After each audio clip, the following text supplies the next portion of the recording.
Hi there, it's Nicole from Mama Elephant, and today I have a stamp highlight video showcasing the brand new Shooting Star stamp set, as well as the Stitched Sky Creative Cuts dies. To create my card, I based the design on the greeting that I used underneath the images there that you saw. And so I wanted to create a nighttime scene, and two of my favorite distress ink colors to create a nighttime scene are chipped sapphire and peacock feathers.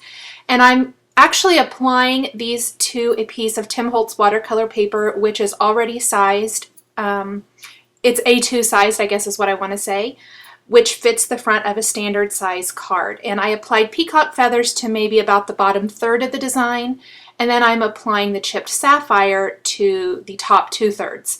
And then once I have that, you can see it wasn't a very smooth transition from color to color. I blend in the lighter color into the dark, then I take the dark into the light, and I just keep working back and forth until I get that gradient of color that I feel looks a little bit more natural, and you can't really see that definition of color so much from one color to the next. Once I have that, I spritzed it with some water from a mini mister, and then I'm sprinkling some water. I tried to just kind of take the spray portion out of the mini mister bottle and drip it, but it wasn't dripping very well, so I grabbed a paintbrush and simply dipped it into the water in my mini mister and then splattered it onto my card, or the watercolor background there. What's going to happen is the water is going to wick away the ink, leaving me some nice splotches. I've stamped the girl image from the Shooting Star stamp set, from Mama Elephant, and I'm simply coloring her in with Copic markers. If you saw my previous video from last week for the Mama Elephant January 2015 Stampede, I also used the same stamp set for that. And you can see how you get two entirely different cards. That card was very love themed, would be good for, maybe sending to someone for Valentine's Day, or just, a little love type of card. This one is also a love themed card, but a completely different color palette. I think it's just so interesting to see how many different styles and designs you can get from using the same supplies basically, but just simply by switching up the colors. And I didn't even switch all that much up with her. I ended up using the same colors of markers to do the blonde hair and the skin, but I changed up her dress. Where her dress was pink in the last video, this one is more blue, and it goes more with the background and again the sentiment that I chose to use for this card. Now I started excuse me, with some pretty light blue-green markers and gradually built up. They were a little too light, and so I built the color up until I got more of an aqua. You can do whatever you want to do. The light is really pretty. It's just for this particular card, I felt like going a little bit deeper and darker with my colors.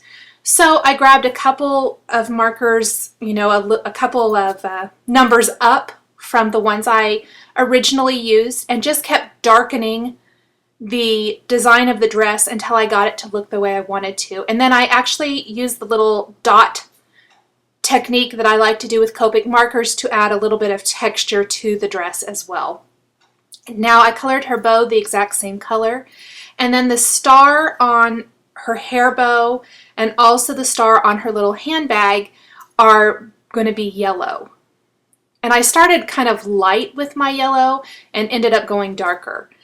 Now I wanted a different color for her handbag, and so I chose to go with some blue violets to kind of coordinate nicely and coordinate with the design and the other colors in the background of the card, but still have that difference in color from her dress to her handbag.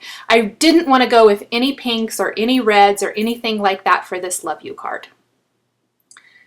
I colored the bows on her shoes a little bit darker and added even a little darker shading to her dress as well. And then I went into, or I forgot her other sleeves, so I had to color that real quick. I colored the teddy bear brown Again, I did that the same thing with the other one, but I chose to do that again here because I really wanted him to show up against the rest of the design.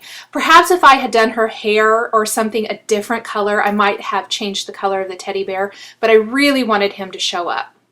Now, while I'm die cutting her with her coordinating die, I went ahead and die cut the stitched sky cloud dies from some white cardstock as well, so that I could just do that with one pass of my die cut machines. If I had been thinking, I would have gone ahead and die cut the moon at the same time, but it kind of had slid underneath my die cutting machine, you can see there, and I forgot to die cut it, so I had to run that through again as well. Now, I die cut it from white.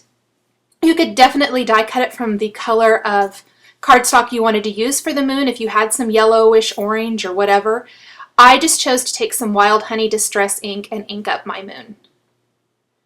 Now I'm stamping that greeting on my background once all the water has dried, and I stamp that with Versamark ink, and then I'm sprinkling on white embossing powder. I haven't attached any of the other elements yet because I don't want any of the embossing powder to stick to those.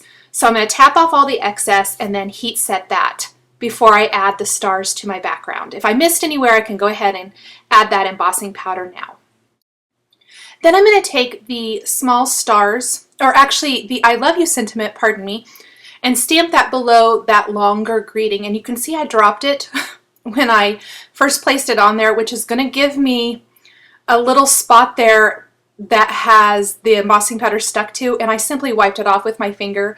With the colorful background, I was able to just kind of heat it and it didn't show up, which I was really lucky, excuse me, that it didn't ruin the card.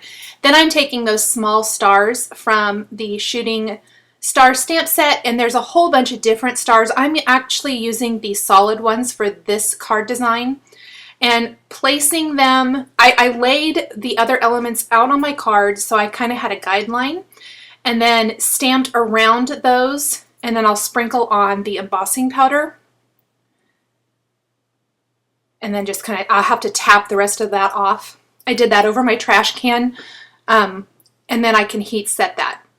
Now, before I heat set it, I thought I maybe needed to add a couple more stars here and there, so I went ahead and did that first. Again, I'll tap off any of the excess, kind of flick the back of the paper over my trash can, heat set that, and there is my starry sky background. I am ready to attach all of my elements and finish the card.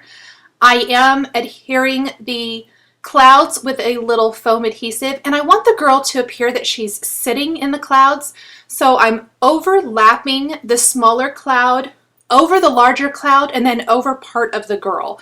And I'm going to go ahead and attach my cloud first, place a little thin piece of adhesive there underneath just the bottom portion. Then I can apply a little adhesive to the back of her and then tuck her there so it appears that she's kind of sitting there in the clouds. I'll use a little liquid adhesive to attach the moon. And that is it for this card. I can attach my watercolor background to my card base. Oh, I did add a little wink of Stella clear glitter pen, I forgot, to the moon, and then also to her hair bow and her dress. Give it a little sparkle and shine. And then I took the black Sakura gel pen and just added some definition to her eyes with that. I hope you've enjoyed this video showcasing the brand new Shooting Star stamp set, pardon me. The supplies I've used are listed and linked below the video here on YouTube.